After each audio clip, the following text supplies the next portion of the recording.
Mr. Speaker, sir, thank you for allowing me to intervene and participate in these debates. It is customary to present the debate in June. It has been the case most of the time, save for certain occasions. And coincidentally, this month of June bears witness to three very significant dates. The first, Mr. Speaker, sir, the sadly remembered 3rd of June, the date of the death anniversary of late Sir Anirudh Jagannath, a man, a legend, a patriot, a visionary, a leader, the architect of the modern Mauritius and father of the Mauritian miracle. This year, we mark his first death anniversary. A man so firm in his conviction and driven by hard work and true to his purpose, morphed the economy of our country in the 1980s and thereafter, all along during his 6 mandates as Prime Minister in making Mauritius what it is today. In 1983, he founded the MSM, and the rest is history, Mr. Speaker, sir. The second very significant date in June, Mr. Speaker, sir, still has as focal point Sir Anirudh Jagannath, the 12th June 1982. It is when Sir Anirudh led his party to win the first ever 60 of the political history of Mauritius. An election when Sir Anirudh stood to free the country from the shackles of fraud and corruption, of nepotism, of perverted political practices, from the disastrous economic governance of the then Labour Party. Un fait marquant, Mr. Speaker, sir, en 2014, ce même Anirudh Jagannath stood again to lead the Alliance Les Pipes and free the country from these plagues of fraud, corruption and nepotism that had infected Mauritius to its core. And the third significant date this year, Mr. Speaker, sir, the 7th of June, 2022. The presentation of the 2022-2023 budget by Honorable Padeachi. And just like my colleagues, it is important that we remind ourselves the context within which the budget has been presented.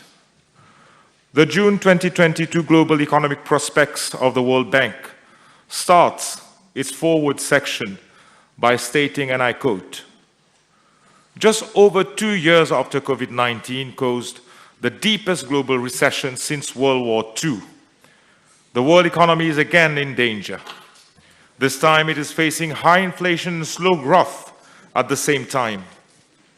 Even if a global recession is averted, the pain of stagflation would persist for several years.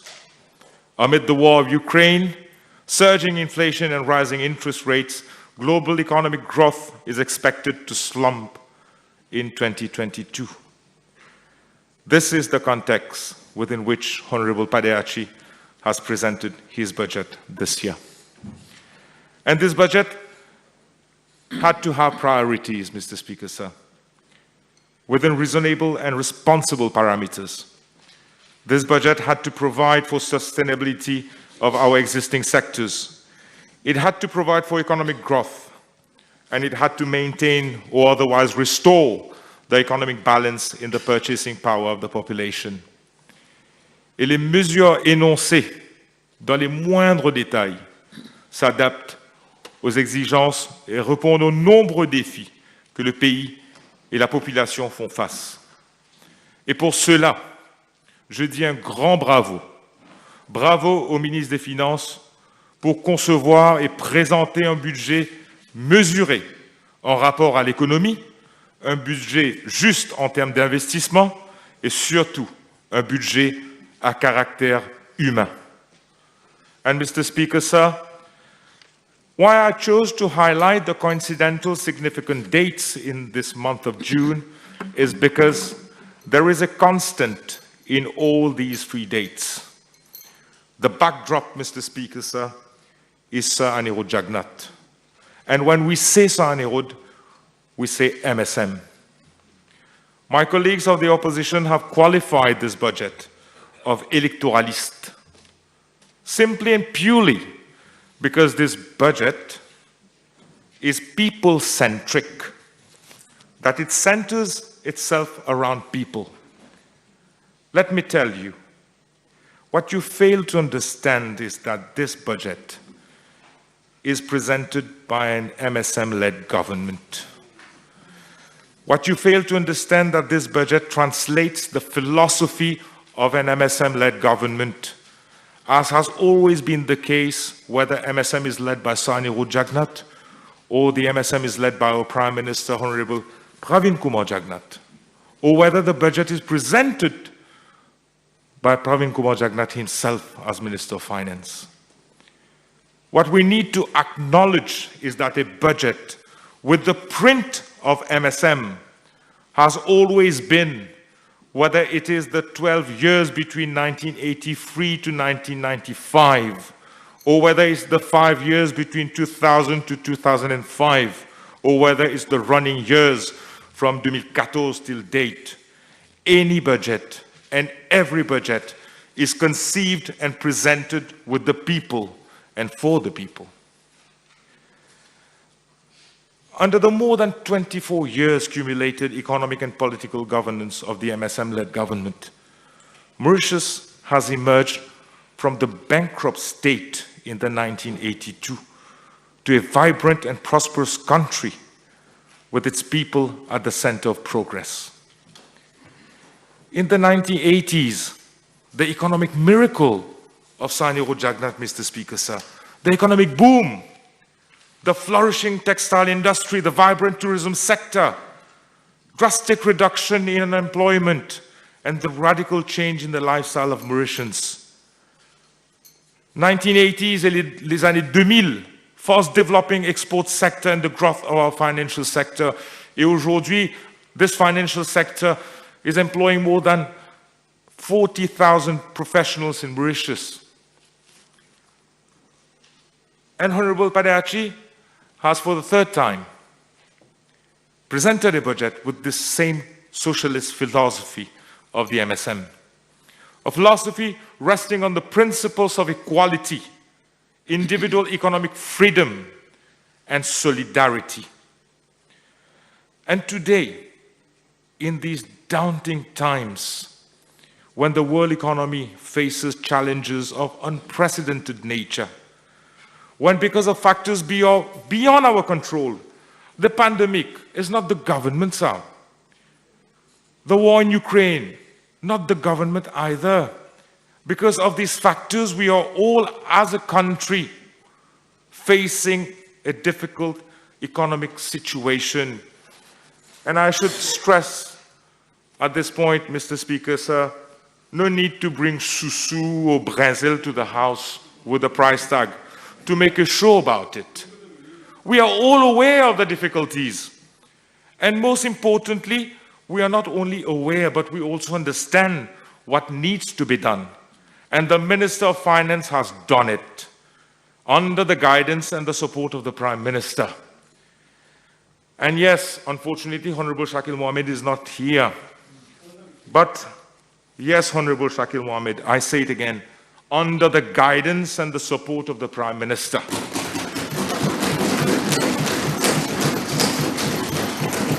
Whether you like it or not, without leadership, and essentially without a visionary and capable leadership, forget about a country, not even a political party can survive.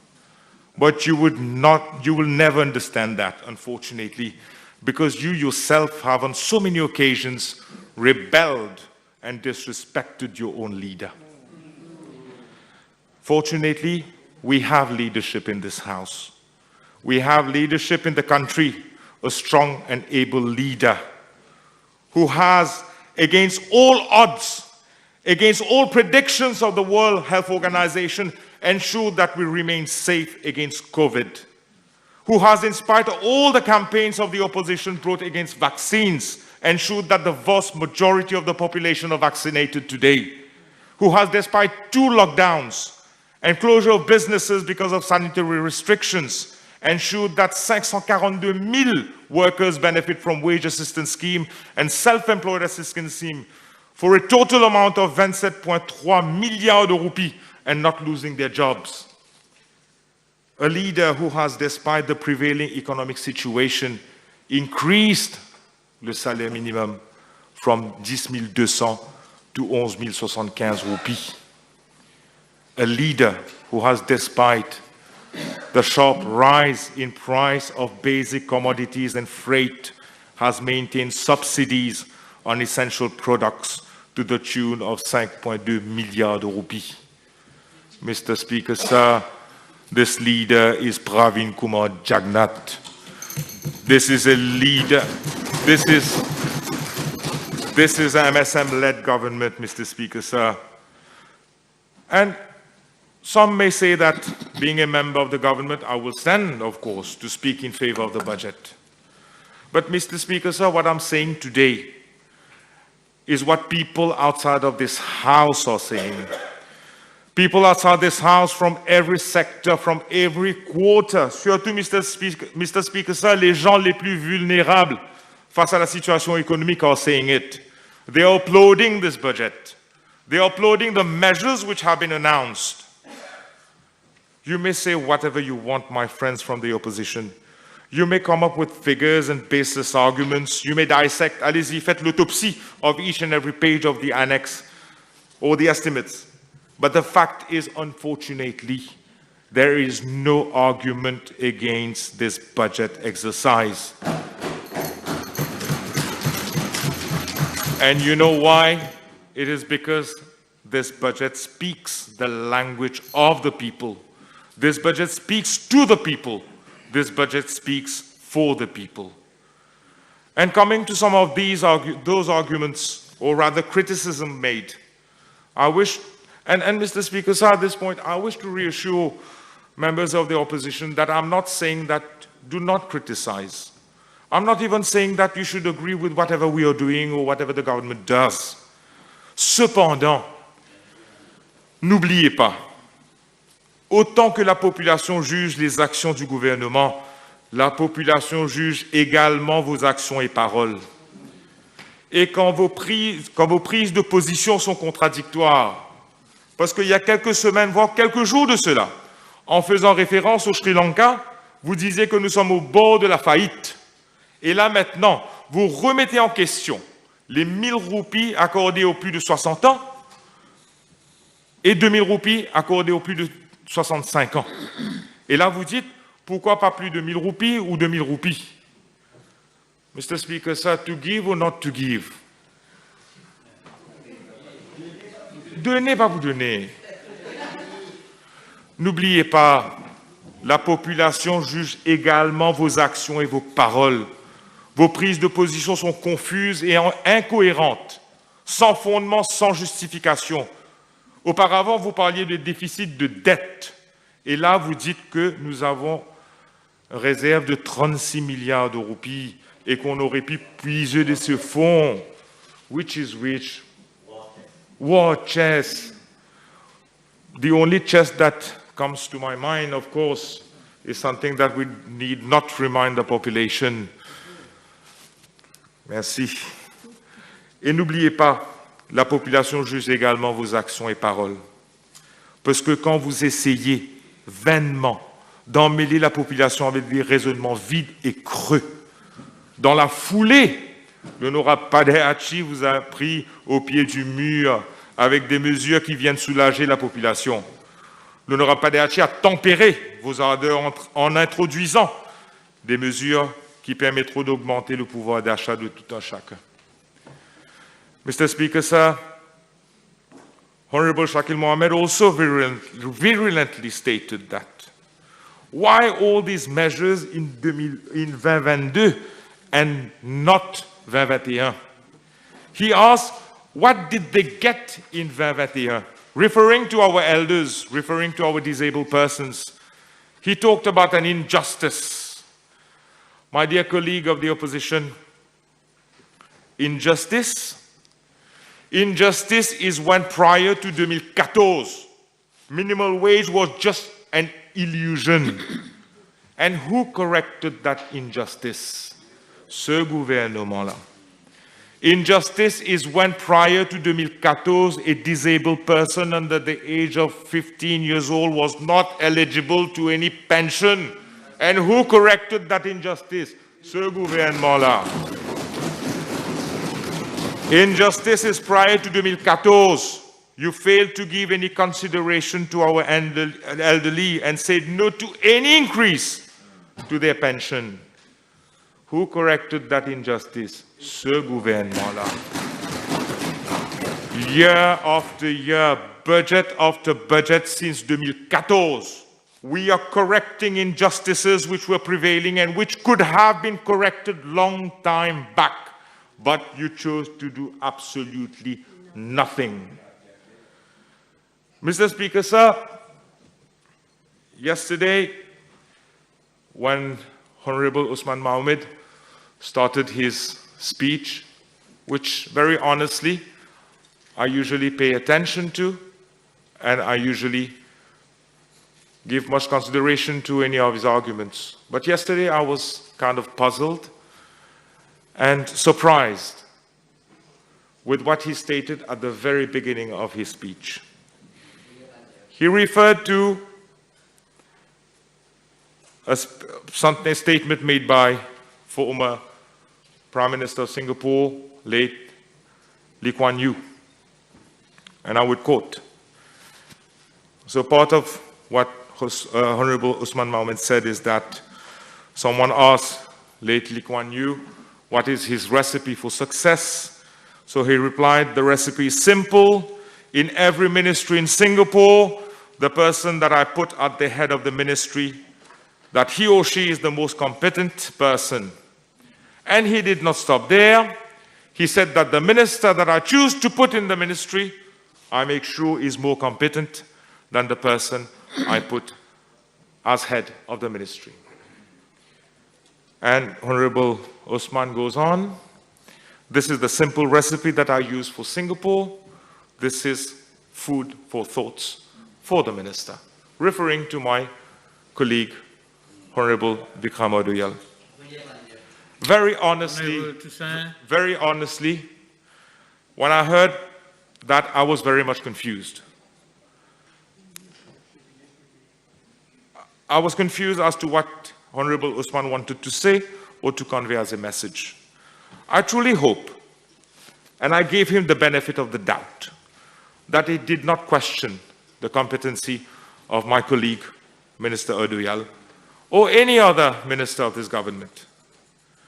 If not, I wish to remind the House that vous n'êtes pas apte à porter jugement sur la compétence d'aucun ministre ou d'aucun membre du gouvernement ou même qui que ce soit. The only person that is apt and able à porter jugement sur un membre de cette Chambre, que ce soit du gouvernement ou de l'opposition, c'est la population. And when the time comes, the population will assess the competency of each one of us, including yourself. Et là, la population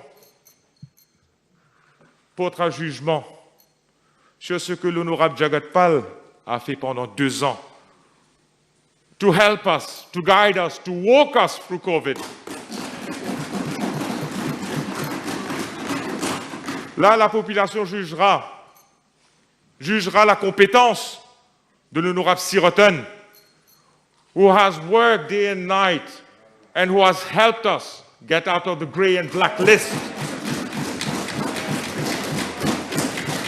La population portera jugement sur l'honorable Padeachi, who has been awarded the African Minister of Finance. Il portera jugement sur l'honorable Kaviramano, who is doing a great job in terms of environment and all the measures being taken for the past 2 years. Il portera jugement sur chacun des ministres et membres du gouvernement. If you have delivered, you will be assessed as a competent minister.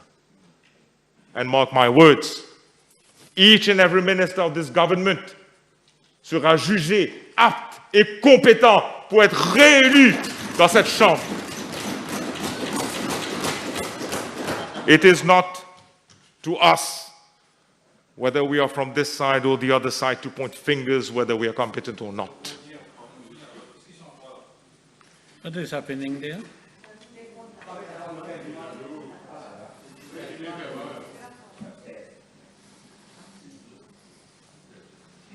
We need to accept in humility that everyone is giving the maximum of themselves, whether we are on the government or the opposition.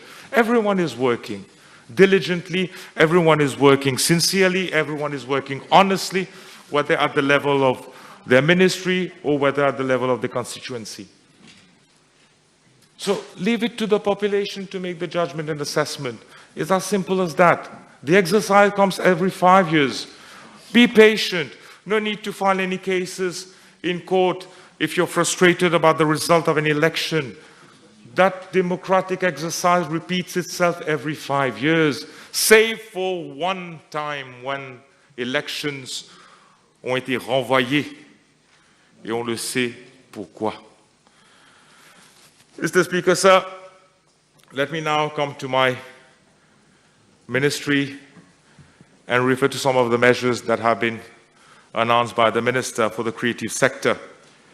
Mr. Speaker, sir, en 2020, after the first wave of COVID and after the first lockdown, we were all optimistic that the sanitary conditions will allow the sector to operate and to grow back the vibrancy it had prior to COVID.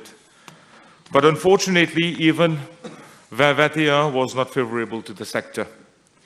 And for these past 2 years, the sector is at a partial halt, and our artists are not being able to perform or express themselves in the conventional format, as was the case prior to the surge of the pandemic. Again, in 2021-2022, we have experienced the struggles and the financial difficulties many artists have found themselves in. Yet, despite the crisis, many established and amateur artists found ways to emerge in the public, and such positive movements remind us of the value and power of creativity. Make no mistake, our artists, cultural content creators, and workers in the sector are still suffering from not being able to work. And we are all concerned of this situation. And this is why, at the level of the ministry, we have tried to extend support to our artists in these difficult times.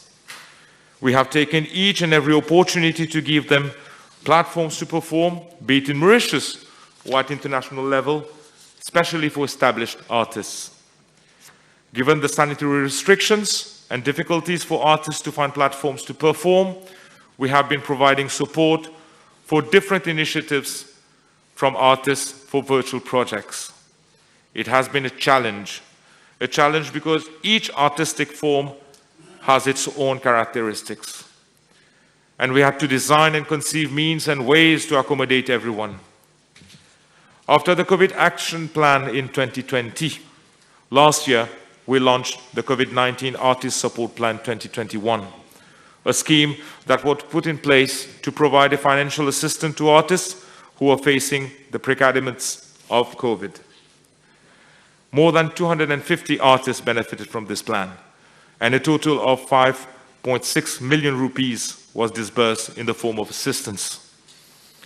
Independently, the National Arts Gallery supported over 30 different fine artists for the Artwork Acquisition Program, for which 35 artworks have been acquired for some 29 artists for a total of 1.2 million rupees. A further amount of 1 million rupees is expected to be used for the acquisition of artwork for some 35 additional beneficiaries. An irregular feature which artists are acquainted with is the scheme for producing audio CDs and video clips, which has benefited some 100 artists during this financial year, and 4 million rupees has been disbursed. Mr. Speaker, sir, because of sanitary restrictions, another very important and major event, the Festival Créole Mauricien, was not held last year. And this festival provides a source of revenue to artists, particularly in the month of December. We had to find a way to ensure that all the artists who regularly participate in this grand event are not deprived of this platform, but also are not deprived of this additional source of revenue. Following consultations with the Ministry of Tourism and the MTPA, the event was restructured into a virtual format, which enabled our artists to perform on stage and have each performance recorded for broadcasting on MBC and social media. Given the number of performances, the recording was done over 4 months, and very soon the recording will be aired on TV. Some 700 artists have been given the opportunity to perform, and cachet of a total amount of 5.5 million rupees have been paid to them. Mr. Speaker, sir, we have recognized the effort of local filmmakers who have been acclaimed internationally and who have been rewarded accordingly and we have rewarded artists to further encourage them, prosper in the field, and become an example for others to do so. At grassroots level, the MFDC is holding short film competitions at different levels, including in schools, while we are providing support through the Film Assistance Scheme. 2 calls have been launched. The first call, 48 applications have been approved for a total amount of 3.3 million rupees. For the second call, the evaluation of 175 applications received is ongoing. Mr. Speaker, sir, to open the doors for our artists for international exposure during the ongoing financial year, over 20 artists have been supported through the International Travel Grant to be able to showcase their artistic creations on the international scene. This support has helped artists such as Anonyme to perform at l'Olympia in France. These opportunities have also enabled them to create networks and market their works on a larger market. This initiative will be consolidated in the budget for the next financial year, where a proposal is made for new line items, scheme for international award and scheme for international competition participation, for which provisions of 1 million rupees each are made.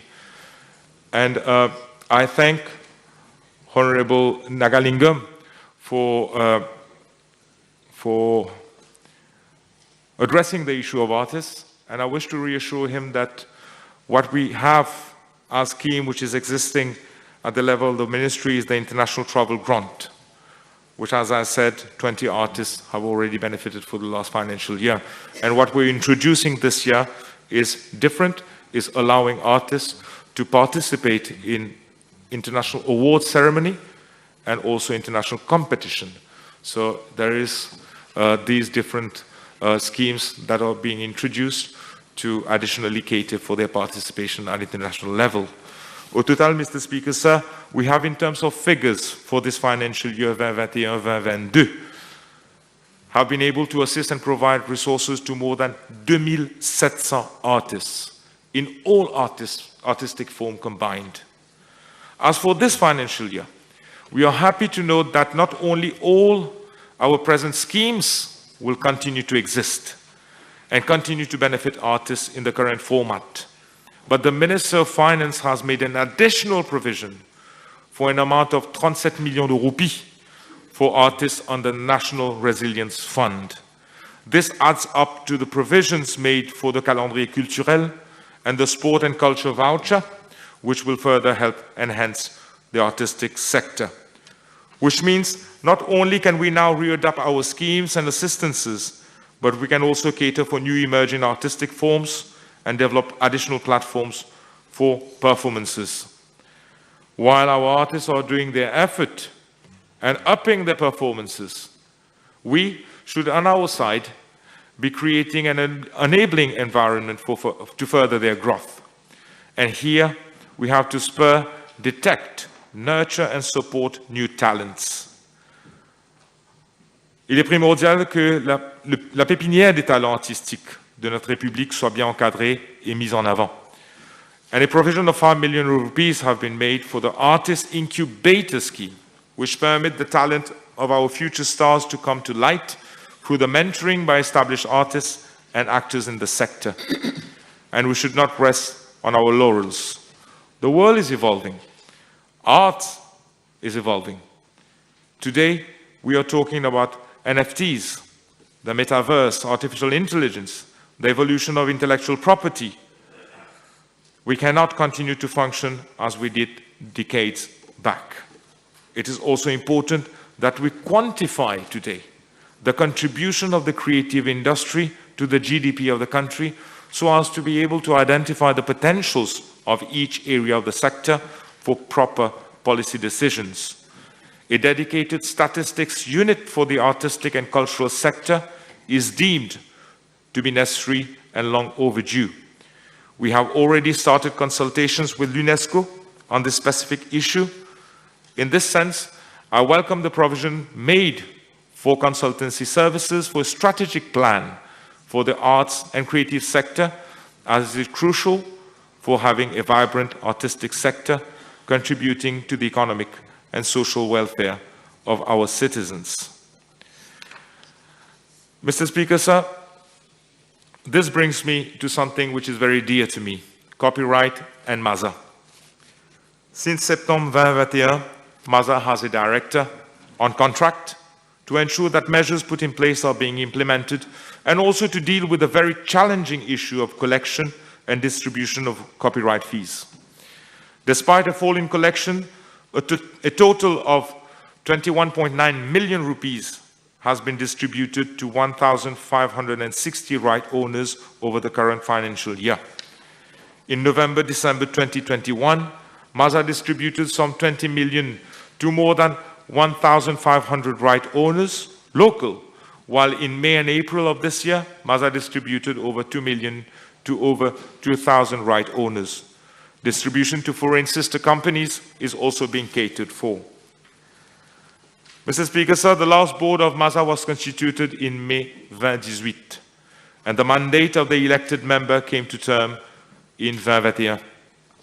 Elections were due to be held in June 2021, but due to the lockdown period and the prevailing sanitary restrictions relating to the COVID-19 pandemic, elections could not be held. But fortunately, following legal advice obtained from SLO, procedures have been initiated for the elections at MAZA, and elections are expected to be held next month. Having said that, there is a need for reviewing the functioning of MAZA for better collection and distribution of copyright fees, and implementing the new regulations for the benefit of its members. Following recommendations of the OPSG, a technical committee is following up on the implementation and the restructuring of MAZA, and it is important that this restructuring exercise is for a long-term efficiency. This budget has accordingly made provision for consultancy services to enable the society to benchmark itself with the best international practices, thus ensuring more proficiency in terms of operation. Mr. Speaker, sir, before moving to the cultural heritage sector, I wish to stress on the fact that after 2 difficult years, the creative sector is in a phase of recovery. And for such recovery, not only should we rethink how to operate, but also how to enlarge l'assiette des participants ce secteur. And I'm happy that the Minister of Finance has demonstrated a keen willingness to support this recovery and introduce several new measures to support and help revitalize the sector. And I will refer to the budget speech, which relates that a scheme to facilitate the participation of local talents in international award ceremony, as mentioned earlier, has been introduced. Le Côte d'Or National Sports Complex to be equipped to host major concerts by local and international artists. And here I wish to clarify an issue which has been raised by some artist friends is that last year there was this consideration that was given by the Ministry of Youth and Côte d'Or for a collaboration for artists to use Côte d'Or complex to organize events and concerts. Unfortunately, when we effected our technical assessment last year, it occurred that the acoustic of the premises were not appropriate to host audio or concerts within the premises. But now we are made to understand that these acoustic equipments will be made available and will be properly set up in the Côte d'Or National Sports Complex to enable that we correct those deficiencies in terms of acoustic, in terms of son, and that will allow le Côte d'Or Sports Complex to host these major concerts. And the arrangement that we have, the understanding that we have with the Ministry of Finance and the Ministry of Youth is that these premises for local artists will be made available at a very low rate, at the concessional rate concessionnel. The other very important measures which were announced, which will benefit again artists and will help them in operating, in performing, and ensuring that there is a stable source of revenue in terms of performances, is l'annonce in the context of the 55th anniversary of the independence, les 12 fêtes nationales that will be organized throughout the year in 12 different locations that will create a whole new environment for artists to be able, et toutes les disciplines confondues, to be able to participate and make good use of these platforms and of course benefit from a source of revenue à travers ces activités. Et j'en passe les autres mesures, par exemple Mauritius Arts Expo et the provision of a grant of 5,000 to all registered artists, et surtout the decision for the government to adopt a public policy to purchase local works published each year. All these measures cumulated together, when you add up all these that have been announced, all those measures which are existing, all the measures which are being restructured and revamped, will certainly help revitalize the creative sector. As I said, we are in a phase of recovery after 2 years of inability to perform and to operate properly. So these measures with the funds that have been made available, the 37 million rupees that have been made available additionally to support artists will definitely make a big difference. And I believe that all these measures, existing and newly introduced combined together, will serve as the right catalyst to boost the sector to new heights. I also wish to reassure nos amis les artistes that we will work together, the government and the artist community, to reshape the creative sector. Et à cet effet, dans les semaines qui viennent, le ministère organisera un atelier avec les artistes de différentes disciplines pour échanger et pour accorder les besoins et les attentes du secteur avec les mesures et projets du ministère. So this will be the right platform to be able to interact with all the artists and to be able to understand the projects and the measures being implemented, but also to ensure that we respond and we respond to all the aspirations and all the demands and requests from the community. Mr. Speaker, sir, coming to the cultural heritage sector, last year, my ministry spearheaded with the support of the Municipal Council of Port Louis, the Ministry of Local Government, and other stakeholders, and in succeeding in Port Louis being enlisted as UNESCO network of creative cities. On 8th of November 2021, Port Louis joined the network, and consultations have started with different stakeholders to make the city more culturally vibrant and network with other creative cities. This designation will further contribute for sustainable urban development and will provide the platform for actors in the cultural and creative industry to express themselves. In November last year, we have also submitted the nomination for inscription on the memory of the World Register of UNESCO of the archival records of the Bienheureux Pierre Laval and that of the slave trade and slavery records in Mauritius. The documents proposed for nomination are unique, consisting of valuable information which have marked the history of the country. Regarding our archival heritage, the much-awaited purpose-built complex to house the National Archives and National Library at Moka is progressing positively. In May 2022, invitation has been issued by the Indian authorities for expression of interest by Indian applicants, the deadline of which was the 6th of June 2022. I'm informed that the said deadline has been extended to 13th of June 2022 based on the request of few applicants. With respect to our built heritage, an amount of 8.7 million rupees has been spent for the rehabilitation and upgrading of La Tour Kénique. It now houses the L'Espace L'Art since its opening in October 2021. L'Espace L'Art is a place to perpetuate arts and permits to give space to the creative potential of our artists.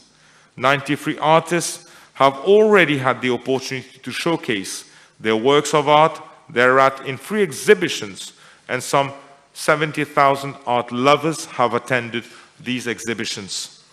Such example of putting to life inherited building will be continued, and provision has been made for the consultancy services of two historic buildings, Batterie de l'Harmonie and l'Ex-Beaujard School. The NHF has contemplated the rehabilitation of various national heritage sites, including La Tour Hollandais at Vieux-Grand-Port, the monument commemorating the wreck of the Saint-Géran at Poudre d'Or, and the uplifting of a series of monuments in Port Louis. Through the Victoria Urban Terminal, the Victoria Station, and the Artillery Square have been rehabilitated and restored. And to safeguard our heritage sites, regular conservation and maintenance is required, and there is a need to have a dedicated team to carry out this specialized work, and the NHF will be setting up shortly a conservation unit. We have also supported the effort of 4 listed private museums by encouraging them to carry on with their activities, including Musée de la Photographie. Regarding Musée de la Photographie, may I, Mr. Speaker, sir, take this opportunity to put on records the contribution of its founder, late Tristan Breville, in the preservation of a rich part of our history. We are, myself and Honorable DPM, in contact with his family to see how the government can help to ensure that his collections are preserved and made accessible to the public. And finally, Mr. Speaker, sir, the National Heritage Fund has also launched in April this year, a modern app on heritage in Mauritius to facilitate the visit to heritage sites and learn on our tangible and intangible heritage at the touch of a screen. Mr. Speaker, sir, provisions are being made in the next financial year for the upgrading of 2 existing theatres under the ministry, the Serge Constantin Theatre and Pointe Canon Theatre. There was, however, a need to have a cultural infrastructure in the northern part of the island to cater the needs of artists. And a provision of 57 million rupees, of course, spanned over 2 years for the National Arts Centre at Petit Raffray will help overcome, to some extent, this shortage. The centre will be implemented in 2 phases, will comprise the Arts Centre in the first phase and the amphitheatre, amongst others, in the second phase. The centre will provide a venue for performances by artists, and the infrastructure will also be used for training and hosting of creative activities. The creation of a recording studio will also help artists, especially those from grassroots level, to carve their way in the artistic field and save on the cost of recording. Mr. Speaker, sir, allow me now to say a few words on projects announced in my constituency number 6. And I wish to thank Honorable Padeachi for allocating funds for various projects. in constituency number 6. Inhabitants of the constituency have, without any reserve, welcomed the proposed projects. And since the last election, me and my colleague, Dr. Anjeev Ramdani, are toiling day after day to implement and follow up on projects in the various villages in the constituency. There are issues, of course there are issues. There are issues everywhere, all across the country, in all villages, in all towns. And there will always be issues. No one can deny that. But aujourd'hui, il y a cette volonté to solve these issues. We, as the 2 elected government MPs, Anjeev and myself, are committed. We are committed to resolve these problems. We are leaving no stone unturned, whether it is Goodlands, Rocheterre, Grand Gobe, Poudre d'Eau, Solitude, Grand B, Cap-Prin-le-Heureux, Fond-du-Sac, or Vale. We are working and will continue to serve our constituency. Before concluding, Mr. Speaker, sir, one of the opposition speakers yesterday invited students and the population to do a search in the budget speech and search for the words productivity or efficiency. I've kept this one for the last before concluding because it will help us understand the sense of this budget. So one of the opposition speakers yesterday invited students and the population to do a search in the budget speech and search for the words productivity and efficiency. Well, I went home and I did search for these words. And he's right. For once, he's right. The budget does not contain the words productivity and efficiency. But I also did another search. I searched for the word people. People. Because people is the very reason why this budget was presented.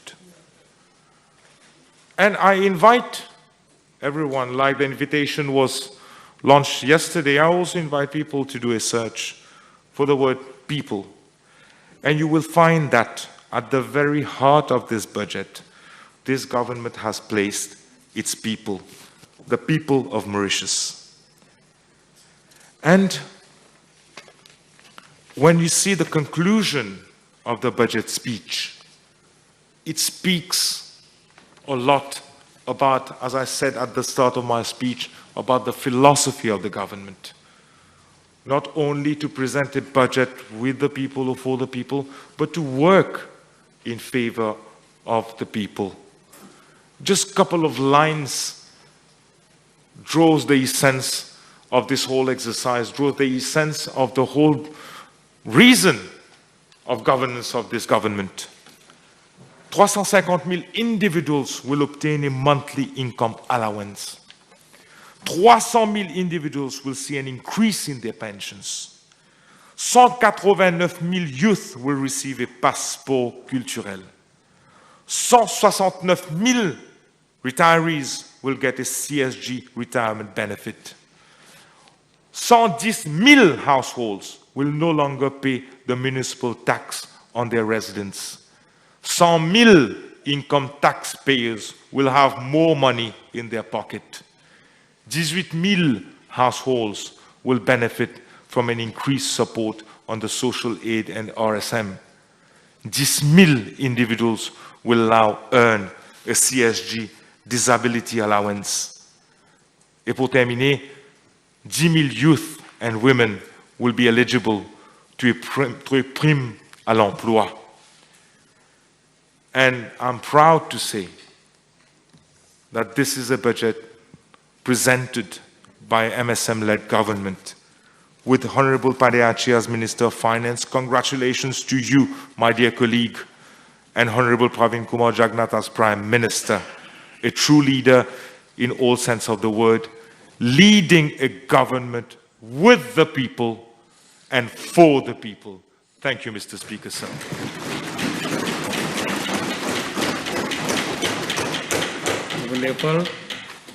Thank you, Mr. Speaker. Mr. Speaker, sir, with repeated lockdown, border closure due to COVID-19 pandemic, supply chain disruption, and the invasion of Russia to Ukraine, these are among some principal situations which are continuously bringing a climate of uncertainty all over the world. Those situations appear to have introduced a climate of fear among the population. And as a result, what we are witnessing today worldwide are the significant threat of the rising of nationalism. Nationalism and globalization do not function well together. And we are obviously feeling the impact of the consequences of nationalism over the economic interdependence and multilateral norms that globalization emphasizes in creating the global supply chain. These situations, Mr. Speaker, sir, which are, I repeat, the COVID-19 crisis, supply chain disruption, war, disputes, have already had a destabilizing effect on our population with disproportionate impact on the most vulnerable. It is vital, therefore, Mr. Speaker, sir, that the budgetary interventions focused on women, on children, on individuals with disabilities, youth, older people, low-income workers, small and medium enterprise. This budget, Mr. Speaker, sir, is responding to the consequences of the present situations.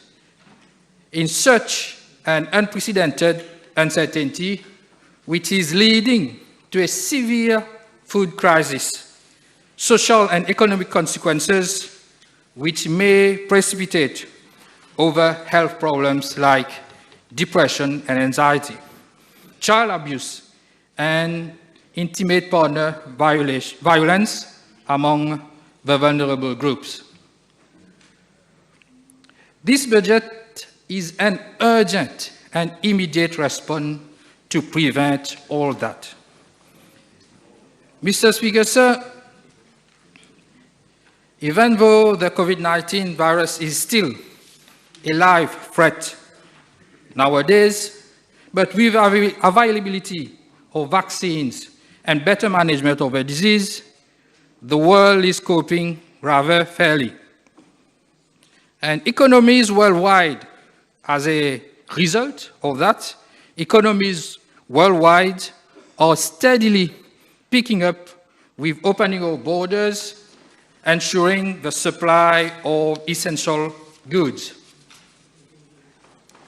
Due to supply chain challenges because of COVID-19 disease, global prices were on the rise, but food were sufficiently available to be distributed globally, as essential operations were maintained by the ingenuity, resilience, and flexibility of supply chain leaders. With Russia's invasion to Ukraine, we are trending to an exacerbation of the supply chain of goods.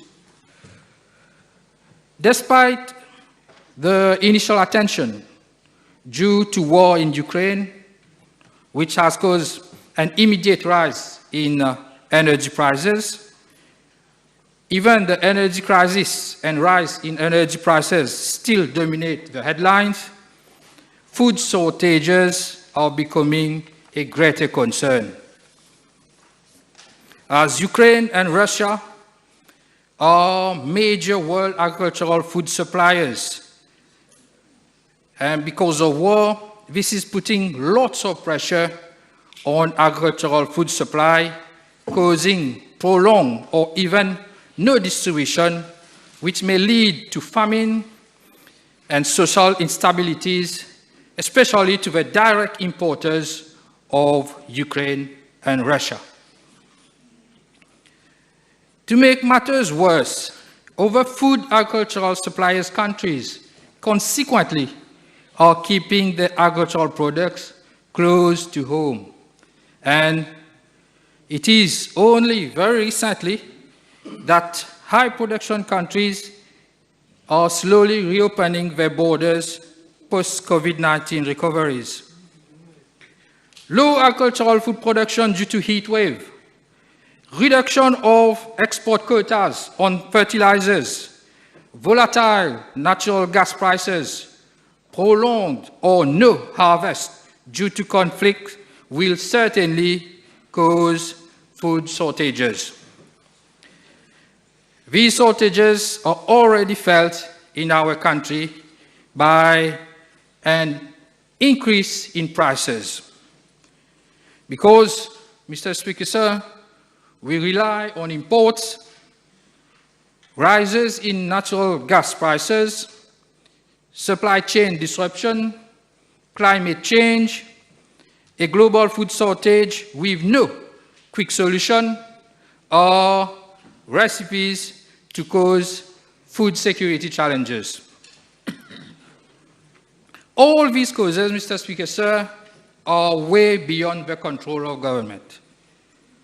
Those increases in prices on energy and food supply are very likely to cause problems. We are, in the Republic of Mauritius, lucky enough to have a political system which allows people to express their views and sometimes their grievances peacefully.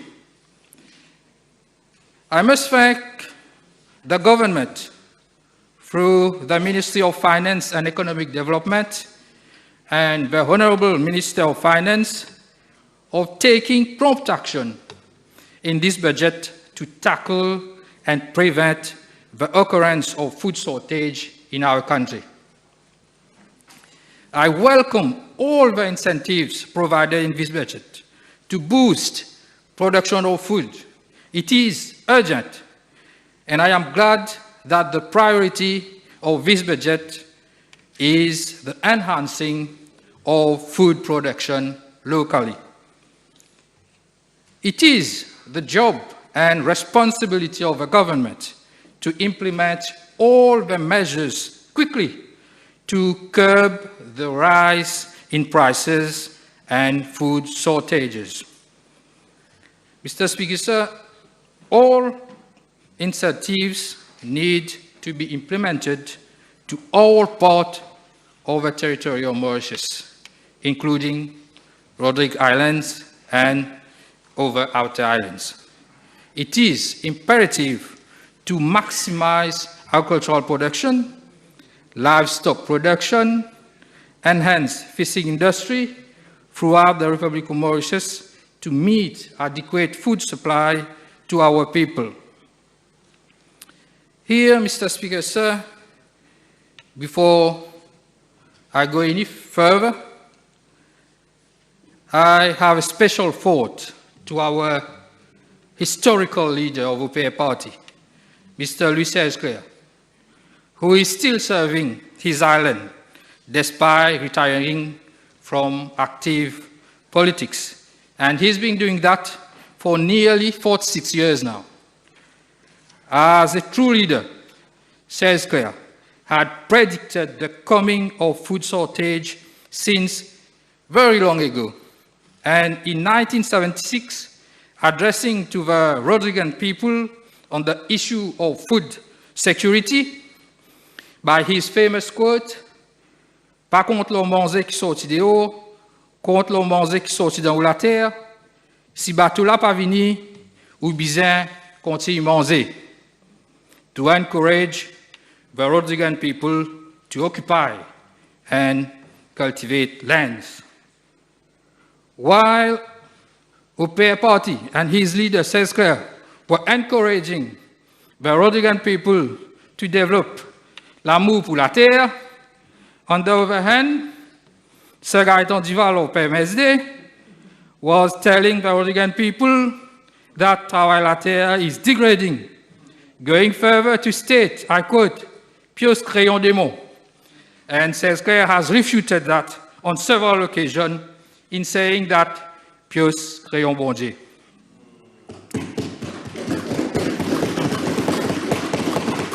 Yes. PMSD has always been against the development of Rodrigues. Now we have his son with the same mentality, who is against the emancipation of Rodriguez. He would love to see us underdeveloped so he can exploit and change all the names on public places, replacing by Xavier Duval and Gaëtan Duval everywhere. Thanks to Suivez and OPR, who has been able to avoid l'invasion du PMSD à Rodrigue. Can you imagine, Mr. Speaker, sir, the fate of Rodrigues if we had allowed the invasion? Can you imagine, Mr. Speaker, sir? Can you imagine, Mr. Speaker, sir, the fate of Rodrigues if we had allowed the invasion of PMSD in Rodrigues, knowing the habit of Don Bois Divin, Mans et Bois? We have gone a long way from where PMSD left us since 1983. Thanks to the dominance of OPR party, led by Suivez since 1976. The absence of PMSD in Rodrigues has allowed us to go through lots of empirical changes in the benefit of our people. The process and success of Rodriguization talk by itself, thanks to the vision and mission of the OPR party, giving every Rodriguan people equal chance to empower themselves and acquiring decent and same education as any person in the Republic of Mauritius. It took us 25 years for Rodrigue to have its autonomy, status that the OPR party wanted since 1976. And every time I have the occasion, I seize it to thank late Sir Andrew Jacknut and Honorable Paul Béranger for the support in granting us this decentralized system of government. We have made a lot of progress so far. A subnational government is very important to Rodrigues because of its remoteness to mainland and of its specificity. A decentralized system of government provides the local to participate and solve their problems themselves. The core mission of OPR party had always been the fight for the development of Rodrigues and its people. Having said that, Mr. Speaker, sir, Rodrigues is also affected by the recent and present world crisis. That is, rise in energy prices, the effect of COVID-19 pandemic, rising prices of food commodities, additional increase on freight, decreasing purchasing power are hitting us so hard, Mr. Speaker. So we appreciate the efforts of the central government in understanding the additional cost that Rodriguans must pay because of high cost on freight from Mauritius to Rodrigues. There is the Rodrigues subsidy account put in place by the central government to help equalizing prices on essential commodities and cement. And the 20% rebate on the costs of freight from Mauritius to Rodrigues, the people of Rodrigues are grateful that this measure is extended to the next coming financial year. However, Mr. Speaker, sir, with the present rise in the cost of living, the Rodriguan will be ever grateful that this measure be revised to an increase. I welcome all the schemes, the new ones, and those which have been extended to the coming financial year. However, I have representation from the people of Rodrigues that they do have some difficulty to access to some schemes put in place at the national level, especially those offered by the Development Bank of Mauritius. And another example is the home ownership scheme. The home ownership scheme seems not to be applicable for the Rodriguan candidate. I am therefore making a humble appeal to the Honorable Minister of Finance to see to it that all national schemes be extended to the whole Republic. Reform on sale by levy is a measure to eliminate inequality. However, one issue which need to address is the sale by levy of immovable properties situated in Rodrigues. It is in the disadvantage of the Rodriguan people that hearings are held in Mauritius. And I've heard the Honorable Minister, the Attorney General, yesterday stating that there is an amendment which is coming soon, and I'm appealing to him while his work on this legal provision not to forget to put a clause in the amendment so that hearings are done in Rodrigues and all publication be done in the local newspapers in Mauritius, in Rodrigues. And that will be beneficial to all Rodriguan people, and especially the relatives of those concerned to participate in that procedure. As you are aware, Mr. Speaker, sir, there has been a change in the Rodrigues regional government following February last regional elections. 5 political parties, including PMSD, were allied together in the attempt to bring down the OPA party.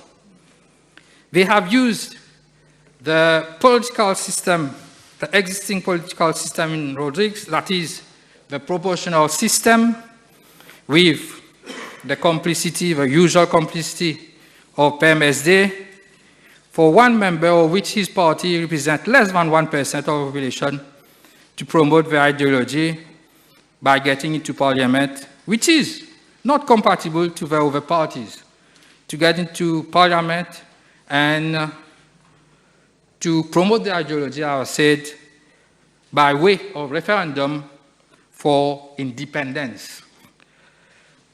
5 parties altogether returned 51% of votes, whereas OPA alone returned 49% of votes. OPA is one of the strongest political parties of the Republic of Mauritius, compared to PMSD, qui n'a fait aucun poids.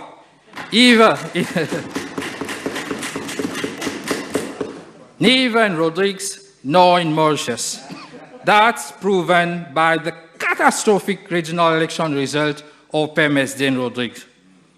The whole Republic of Mauritius now knows that PMSD has participated in the last regional election, not to make changes to improve the quality of our Rodriguan people, but it just out of revenge toward the OPA party and the people whom we represent, OPA party.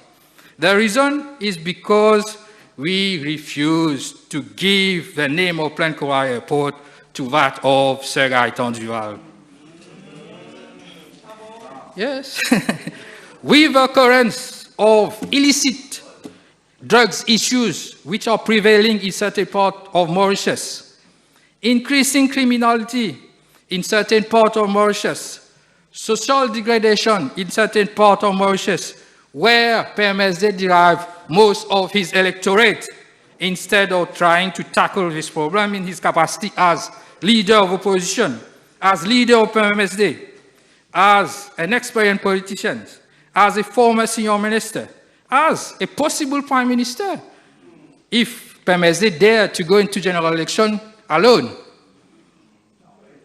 No, he has chosen to continuously divide the population of Rodrigues, to which his father is responsible for the non-inclusion of the socio-economic development of Rodrigues within Mauritius on the early days of post-independence of Mauritius. And you know why. Everybody knows why, because Segai Tondival were campaigning in Rodrigues for Rhodrigan to vote against independence and then come to Mauritius and form part in the first post-independence government. Thanks to Selskaya, who has been able to reverse this situation. With the new regional government, a sum of 895 million rupees for development allocated to the regional government to respond to the urgent needs of the people of Rodrigues. Instead of focusing on the priorities of the population of Rodrigues, which the autonomy is all about, with the most unstable regional government Rodrigues has ever had, with a majority of one member, and one member amongst is controlled remotely by PMSD. This is in contradiction with the principle of a decentralized government.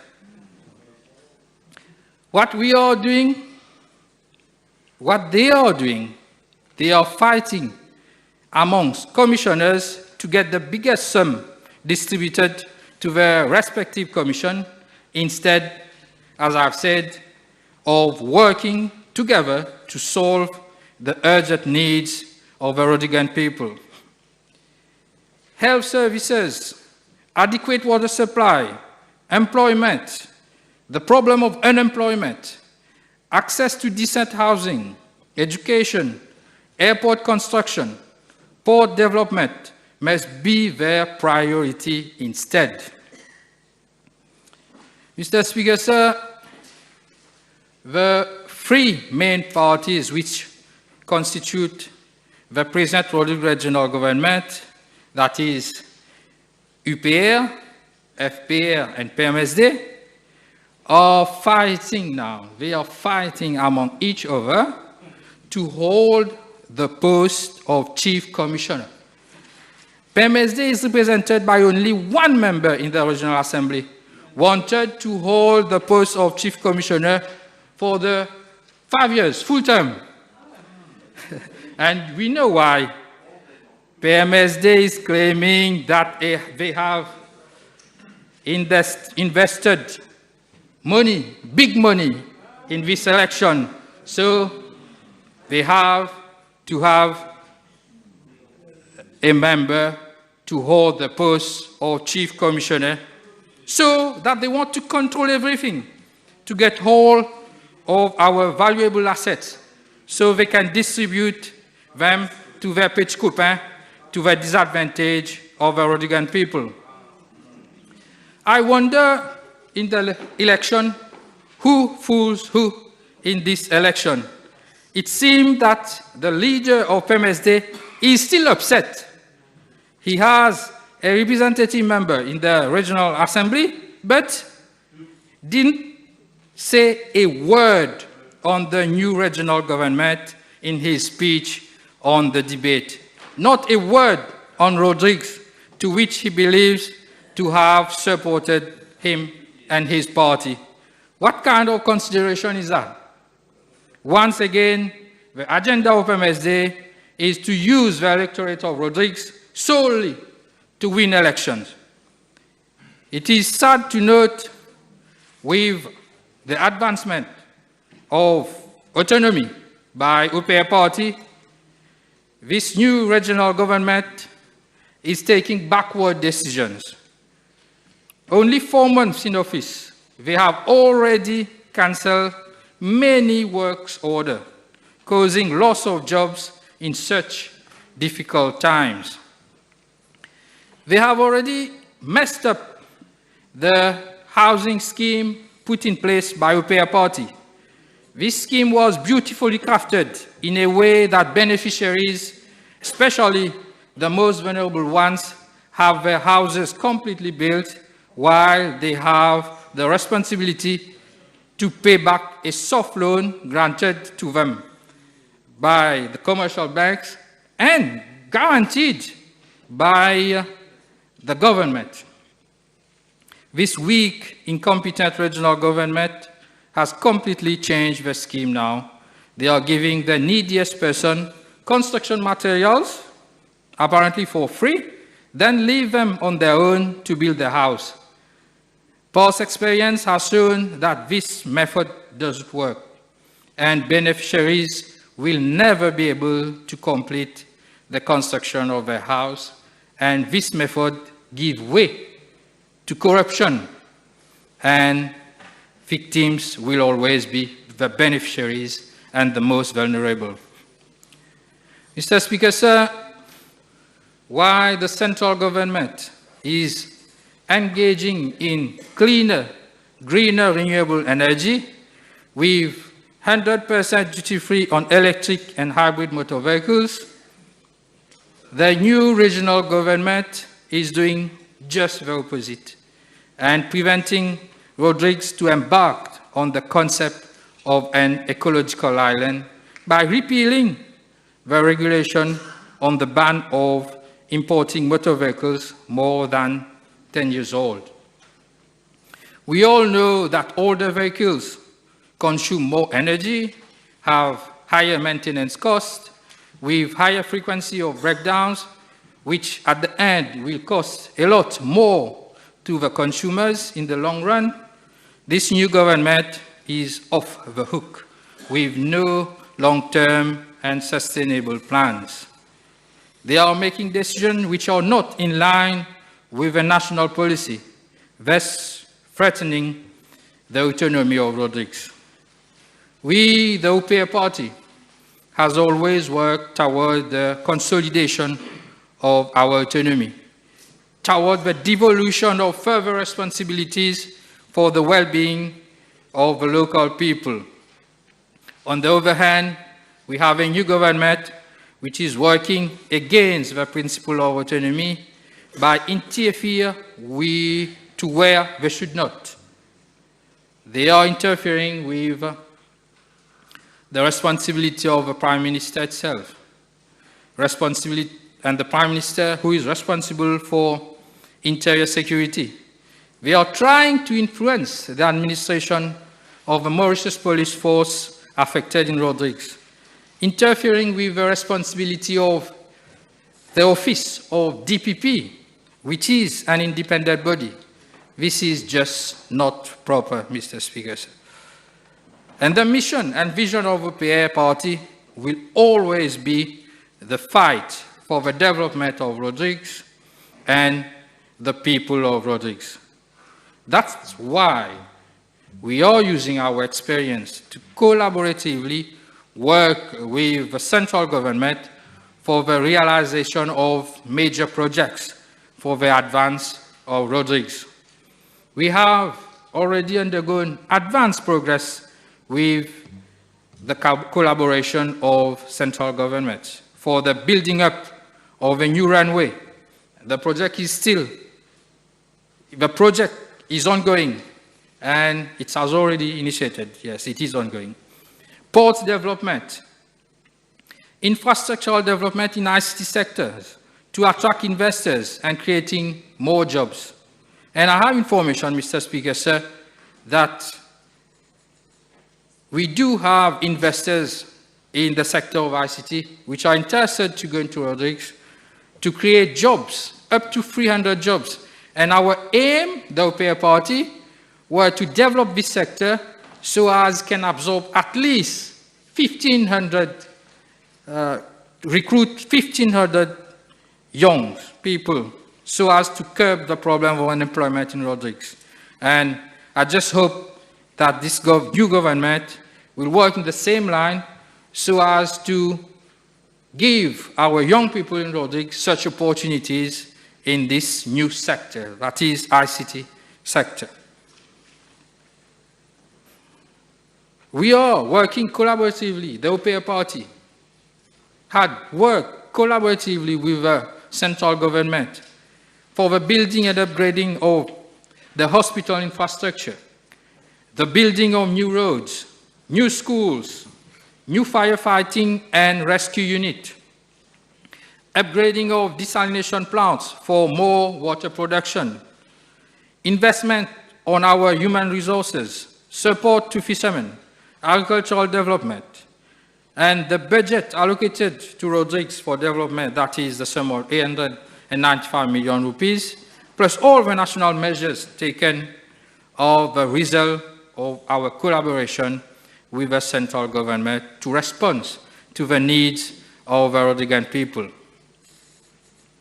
Mr. Speaker, sir, we will continuously working with the government of the day for the advancement of Rodrigues, not with a leader of opposition who doesn't have any executive power.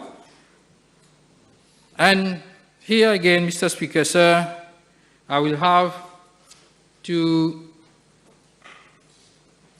thank the Honourable Minister for his leadership and statesmanship within this actual situation where there's lots of problems in the world, war, the threat of nuclear war, the threat of a third world war is possible due to instability and military instability in the world. We have coming food crisis due to war. I thank the Honourable Minister for being such a good leadership and is taking the people through all this difficult situation. And I will thank him again in the name of Rodrigues people for his inherent love given to the Rodrigues people. And the Rodrigues people are very grateful to that he is following the path of Sir Andrew Jacknat. He is giving due care and attention to the people of Rodrigues and Rodrigues Islands. So on this note, I think I'm done, and I thank you for your kind attention, Mr. Speaker, sir.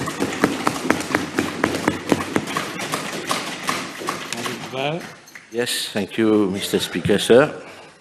Ayant écouté l'honorable Jagatpal, j'ai remarqué que l'honorable Jagatpal adore le chant du coq. Le cocorico l'attire, Monsieur le Président. Finalement, je pense pour lui que c'est une obsession quelque part. Envisage-t-il de changer de parti avant que le soleil ne se lève? Mais je dois remettre les compteurs à l'heure, Monsieur le Président. Il doit savoir que le PMSD a propulsé le MSM en 83, en 87, en 95, en 2010, en 2014. Nous étions... Il faut avouer, il faut le dire, monsieur. Il faut le dire. Je ne sais pas, l'honorable ministre, dans quelle consultation il était à cette époque. Je ne peux pas savoir, hein. Mais, pour finir là-dessus, qui s'y frotte, s'y pique, Monsieur le Président. Monsieur le Président, nous sommes aujourd'hui à une semaine après la présentation du 3e budget de l'honorable ministre des Finances, et le moins que l'on puisse dire, c'est que nous nous retrouvons devant ni plus ni moins un soufflet raté. La population, Monsieur le Président, n'a pris que 24 heures pour comprendre ce présent budget n'est ni avec le peuple et ni pour le peuple. Depuis plus de 2 ans, systématiquement, la population cherche des réponses et surtout, ils attendent des actions fermes qui vont lui permettre d'absorber le choc financier et social auquel elle fait face. Surtout depuis que la Covid-19 a frappé de plein fouet cette population, mauricienne, avec ses morts et des scandales à répétition.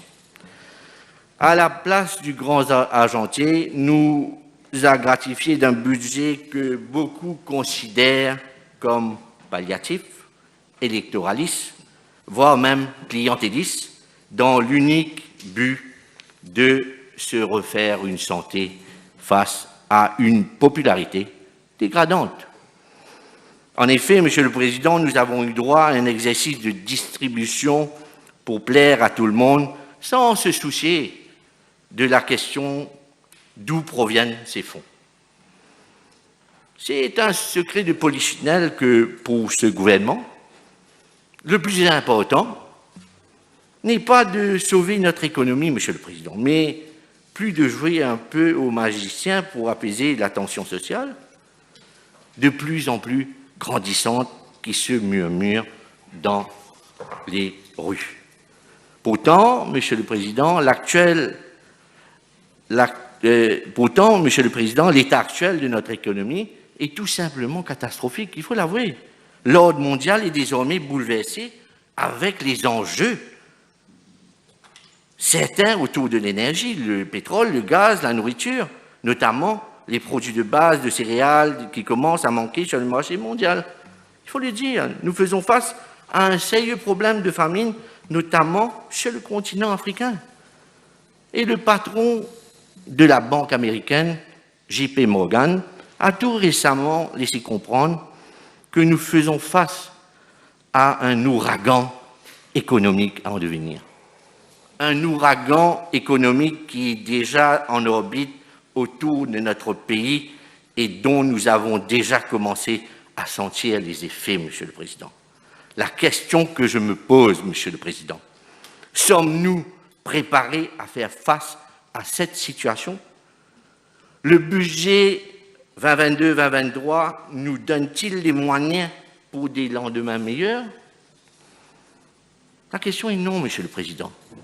Et c'est là où se situe malheureusement tout le paradoxe, non seulement autour de ce budget, mais aussi des deux autres budgets présentés par ce gouvernement. Les écrits sont sur le mur et malgré l'optimisme béant affiché par le ministre des Finances qui a affirmé au tout début de son intervention, je cite, « Les chiffres donnent raison à notre politique économique ». Or, Monsieur le Président, justement, les chiffres disent le contraire. Les chiffres disent que nous fonçons droit dans le mur. Notamment, Monsieur le Président, sur cette affirmation du ministre des Finances lors de son grand oral, qui a indiqué que les investissements étrangers dépasseront les 20 milliards. C'est du pipeau, Monsieur le Président, car les chiffres publiés par la Banque de Maurice au 30 juin dernier indiquent clairement que l'investissement étranger est en nette régression à l'île Maurice. Moins de 1,5 milliard entre 2020 et 2021. Et ce n'est pas pour rien qu'on qualifie le ministre des Finances de magicien, Monsieur le Président. Déjà, le peuple de Maurice paie le prix fort pour cette forme d'incompétence à tous les étages de ce gouvernement. Monsieur le Président, le peuple n'est pas dupe, Monsieur le Président. En effet, après avoir été dérobé de son pouvoir d'achat en raison d'une flambée des prix des produits de consommation de base, puis assommé par une triple augmentation des prix de l'essence et du diesel, les Mauriciens ont vite compris, et compris parfaitement dans quelle situation ils se trouvent aujourd'hui. Et pour compenser l'érosion incontrôlée, Monsieur le Président, du pouvoir d'achat des Mauriciens, le ministre des Finances a cherché à calmer la situation et sa brillante idée est d'un cadeau de 1 000 roupies pour certains, 2 000 roupies pour les pensionnaires de plus de 65 ans. Alors que pour d'autres, comme pour mes amis pêcheurs, leurs allocations pour mauvais temps a connu une hausse de 100 roupies seulement. Mais nous savons tous qu'en réalité, ces 1 000 roupies, soit moins de 35 roupies par jour, ne viennent vraiment pas soulager les Mauriciens. Vous rentrez dans une boutique avec un petit tabagier avec 1 000 roupies et vous ressortez, il n'y a plus rien. Comme l'a indiqué le ministre des Finances lui-même, il n'est pas certain que cette mesure continue l'année prochaine. Monsieur le Président, au lieu de ces 1 000 roupies pour une année, les Mauriciens s'attendaient à une réduction du prix du carburant. Et n'oublions pas que 24 heures après la majoration des prix de la bonbonne de gaz, ce gouvernement n'a pas hésité à annoncer le 19 avril dernier, plus précisément, la 3e augmentation des prix de l'essence et du diesel en moins de 4 mois. En moins de 4 mois, Monsieur le Président. Et cette demande de baisse de carburant tant attendue au sein de la population. Je me pose la question de ce fait, pourquoi le ministre des Finances n'a pas choisi l'option de retirer la taxe du droit d'accise et la Covid contribution chez les produits pétroliers? Je me pose la question. Monsieur le Président, si cette décision avait été prise, les Mauriciens n'auraient pas eu à subir les prix exorbitants de l'essence et du diesel. Et croyez-moi, le prix de l'essence et du diesel aurait dû être réduit de 14 roupies sur toute l'essence, soit moins de 60 roupies. Exactement 59 roupies 90 le litre d'essence. Pourquoi n'avoir pas fait ce geste-là, monsieur le ministre des Finances? Pourquoi?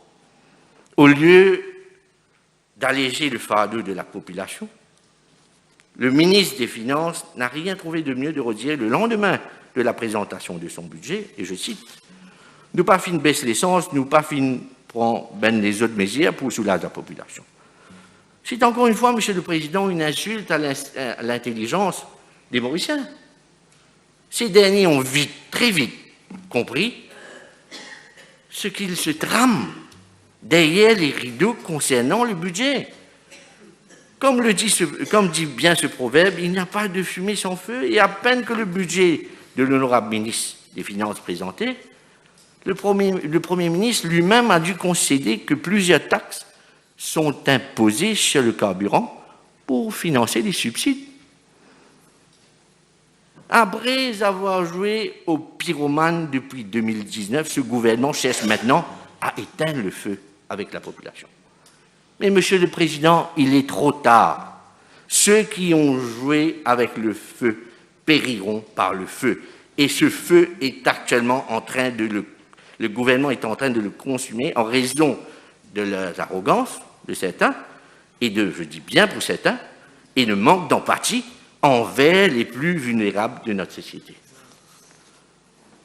Monsieur le Président, la crise économique dans laquelle où se trouve actuellement le pays, pourrait s'accentuer et se transformer en une crise de confiance qui s'installe durablement dans le pays. Nous avons eu le sondage du week-end dernier, où 7 Mauriciens sur 10 ne font plus confiance à ce gouvernement, notamment sur la question démocratique. Et c'est écrit noir sur blanc. Et ce qui me laisse croire, Monsieur le Président, que la crise de confiance envers le gouvernement et son ministre des Finances va s'accélérer puisque le budget 2022-2023 n'a pas été préparé pour assurer le processus de réforme et assainir les finances publiques. Ni ce budget, Monsieur le Président, va permettre de réduire la dette publique qui a dépassé la barre de 100% du PIB. En ce qui concerne le secteur public, il faudra donc repasser. Monsieur le Président, comment voulez-vous que les Mauriciens fassent confiance à ce gouvernement alors que le Premier ministre lui-même a confessé que, je cite, « un risque qui s'est produit pas disponible et pas pour réussir à acheter, même malheureusement l'argent à la caisse limitée ». Et c'est lui qui a dit ça. Quand on voit de telles choses, qu'il y a des gros risques que certains produits ne soient pas disponibles, même pour les acheter, malheureusement l'argent de la caisse est limité. Et I translate it just for the speaker if you wanted to know. Quand de telles paroles viennent de la bouche même du chef du gouvernement, nous ne sommes pas rassurés, Monsieur le Président. Ça nous laisse perplexes, Monsieur le Président. Mais le grand argentier, il a l'allure, cherche à nous faire croire le contraire. Tel un magicien, il jette, Monsieur le Président, la poudre aux yeux et veut nous faire croire que notre pays est sur la bonne voie. Tout va pour le mieux, comme dirait Madame la Marquise. Tout va pour le mieux, comme dirait Madame la Marquise, Monsieur le Président. Alors que les écuries sont en feu, Monsieur le Président. Effectivement, les écuries et bientôt la maison, même qui sera envahie par le feu avec ces indications dans le budget qui font peur. Monsieur le Président, des dépenses de 172,9 milliards, des revenus de 150 milliards et un déficit budgétaire de 4% du PIB. Attendons voir maintenant comment va réagir Moody's dans son prochain rapport d'ici quelques mois. Comme j'ai souligné, Monsieur le Président, le spectre d'une insécurité alimentaire plane sur nous. Déjà, le peuple n'arrive plus à manger à sa faim. Et je connais de quoi je parle. Je connais de quoi je parle. Les ménages sont de plus en plus endettés et deviennent de ce fait de plus en plus vulnérables. La courbe de la pauvreté a pris la pente ascendante depuis 2020. Mais le gouvernement ne prend ni les décisions, ni les actions concrètes pour améliorer la situation. C'est ça, le grand dame. Monsieur le Président, non seulement que le pays est entré dans la spirale de la dette pour satisfaire les égos des uns et des autres du gouvernement, les Mauriciens doivent aussi compenser avec un gouvernement adepte du gaspillage et qui ne regarde pas ses dépenses. En effet, dans ce pays, les fonds sont disponibles pour la rénovation d'un pont à Quai-Pipe, pour la maintenance du stade du Côte d'Or, mais lorsqu'il s'agit des pauvres et des plus vulnérables de ce pays, les caisses sont vides. Réalisez-vous, Monsieur le Président, 260 millions, et c'est écrit, noir sur blanc, dans l'estimé, à la page 517, c'est écrit. Mais c'est inadmissible d'avoir un budget de 260 millions.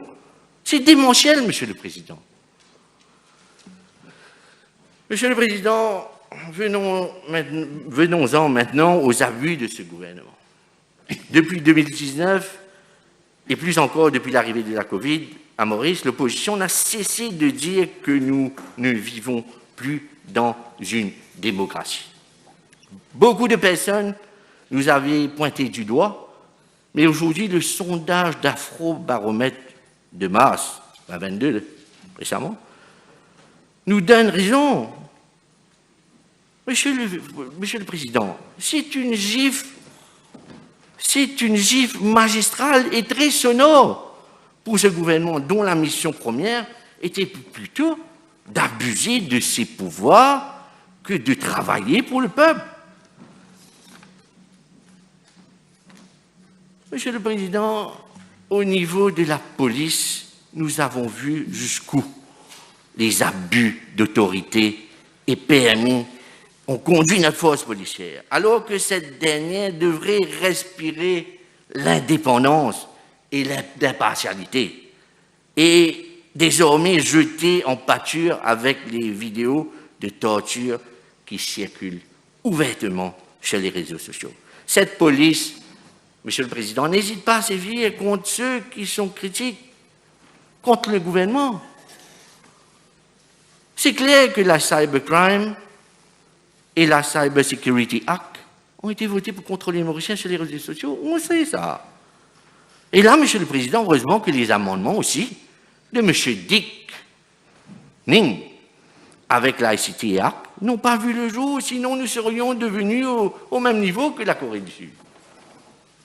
Monsieur le Président, en 10 ans, le support pour le système démocratique à Maurice a chuté de 85 à 71%, soit moins de 14%. C'est pour vous dire, encore une fois, à quel niveau où se situe la crise de confiance envers le gouvernement. Dans le même temps, nous assistons aussi à l'appauvrissement de la classe moyenne. Et ça, c'est sûr. Hein? L'honorable ministre des Finances a annoncé une allocation de 1 000 roupies à ceux qui touchent un salaire de moins de 50 000 roupies par mois. Mais comment cette allocation va-t-elle vraiment soulager les Mauriciens? Surtout ceux qui se trouvent au bas de l'échelle. Je comprends l'effort, mais il faut comprendre de ceux qui se trouvent au bas de l'échelle. Et vous voulez nous faire croire à la population que c'est le gouvernement qui a eu le geste de bienveillance avec les 1 000 roupies d'allocation et d'augmentation. Heureusement que les membres de l'opposition et les observateurs politiques ont agi et réagi et dévoilé la mascarade ou la tentative d'escroquerie du ministre des Finances. Il faut aussi se dire qu'il y a de multiples mesures dans ce budget qui ont été prises, mais je reste sceptique, Monsieur le Président, sur les vraies intentions de ce gouvernement, notamment, Monsieur le Président, sur la création d'une Financial Crime Commission, qui, je le rappelle, fut aussi annoncée dans le budget de l'année dernière. Tout le monde sait que la commission anticorruption peine à terminer des enquêtes, surtout quand les proches du régime sont concernés. Décidément, Monsieur le Président, cette Financial Crime Commission sera encore un bulldog sans dents, puisque tout laisse croire que cette commission est vouée au destin de l'ICAC, encore une fois. Et pour revenir à l'ICAC, Monsieur le Président, il est bon de souligner que depuis 2019, un ministre a dû démissionner dans une affaire qui restera le scandale politico-financier du siècle. Et là, j'ai une pensée spéciale pour le chef agent du MSM, avec ce meurtre toujours non élucidé par l'ICAC. On attend toujours. Mais l'enquête n'a toujours pas abouti, Monsieur le Président, tout comme ces autres scandales tels que le dossier Parkendister, l'affaire de l'achat des médicaments Molnupiravir, l'affaire Saint-Louis. Et il y en a tellement, il y en a environ 30 à 35, je ne vais pas les énumérer. Mais Monsieur le Président, il y a encore plus grave. Ce sont les vidéos de torture, d'atrocités commises par des policiers qui font le tour de Maurice et le tour du monde. Notre réputation est en jeu, Monsieur le Président, puisqu'elles sont récupérées et diffusées par la presse maintenant. C'est trop facile pour gâcher notre réputation.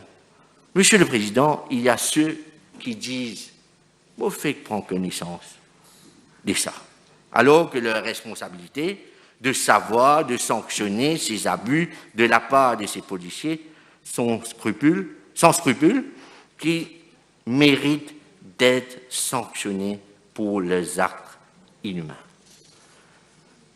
Le budget annonce une enveloppe de 10,9 milliards pour la force policière, Monsieur le Président.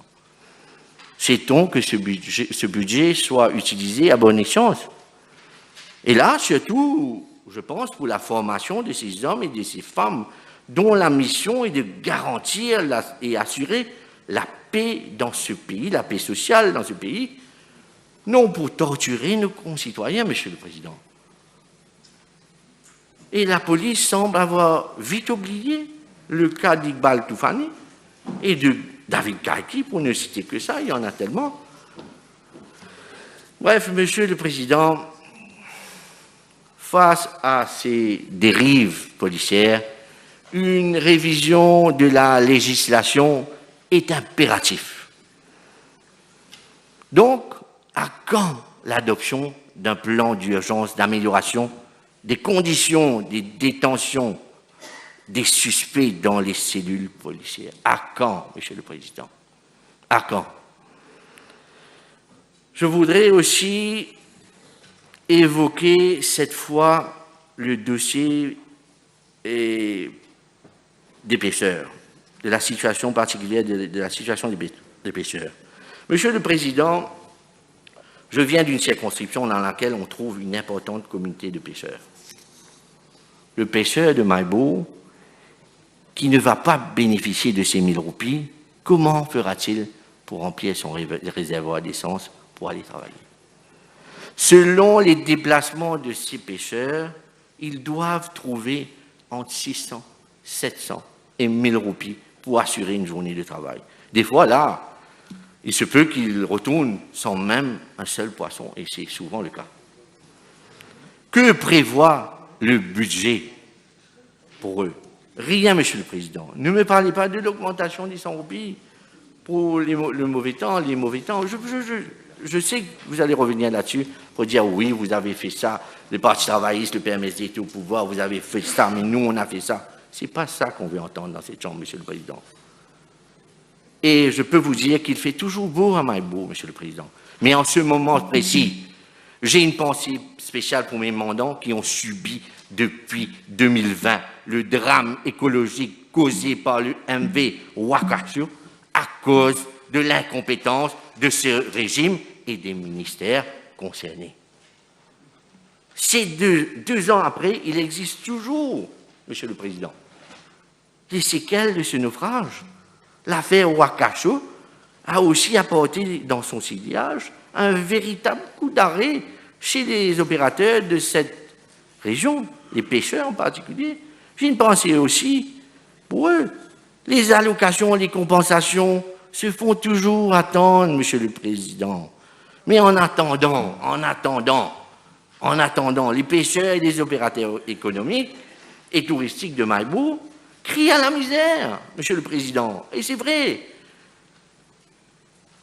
À ce propos, Monsieur le Président, nous avons été témoins d'arrestations arbitraires et de traitements inhumains envers des habitants de Surcroît et de conseillers de village. Quand j'ai évoqué plutôt l'abus de pouvoir, c'est de cela que je parle avec l'arrestation des simples citoyens qui voulaient tout simplement participer à une réunion pour évoquer des problèmes de leur quartier en présence des ministres et des députés. Mais c'est dommage qu'ils n'ont pas été reçus par les députés et ministres pour éviter de tels dérapages à l'avenir, Monsieur le Président. Dans la même lignée, Monsieur le Président, il y a eu l'interpellation et l'arrestation injuste de mon ami Tony Apollon. Pourquoi cette arrestation, Monsieur le Président?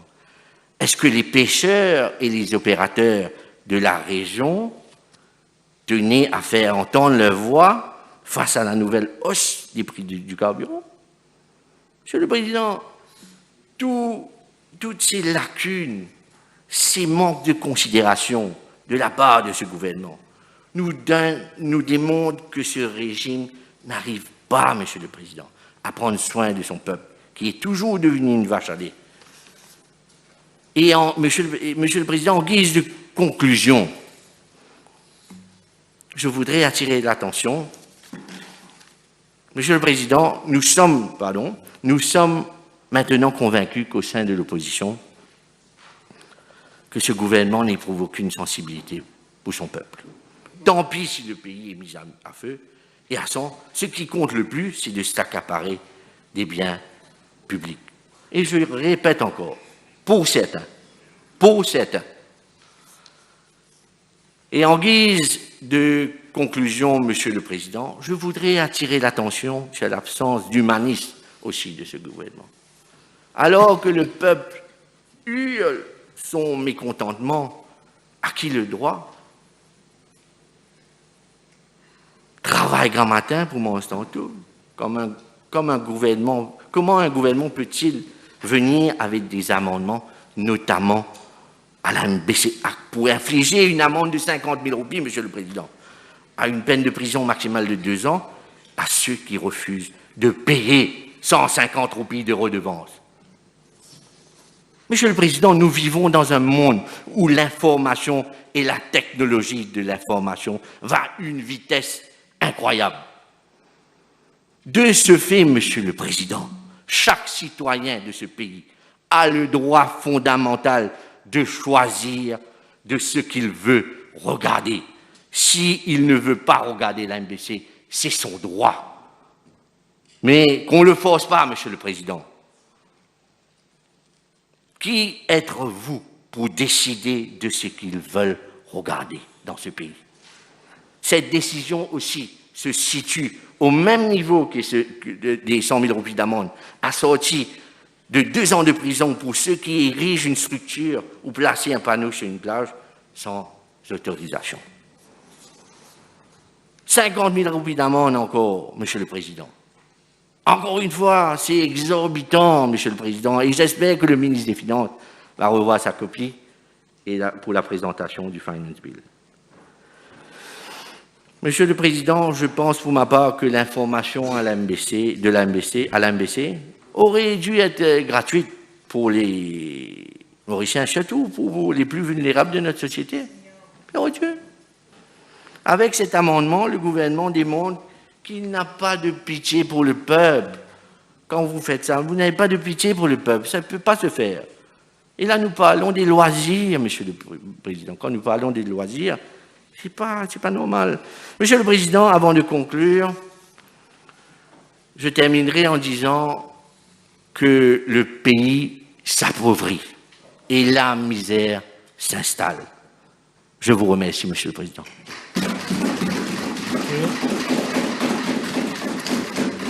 Honourable members, I suspend the sitting for 1 hour.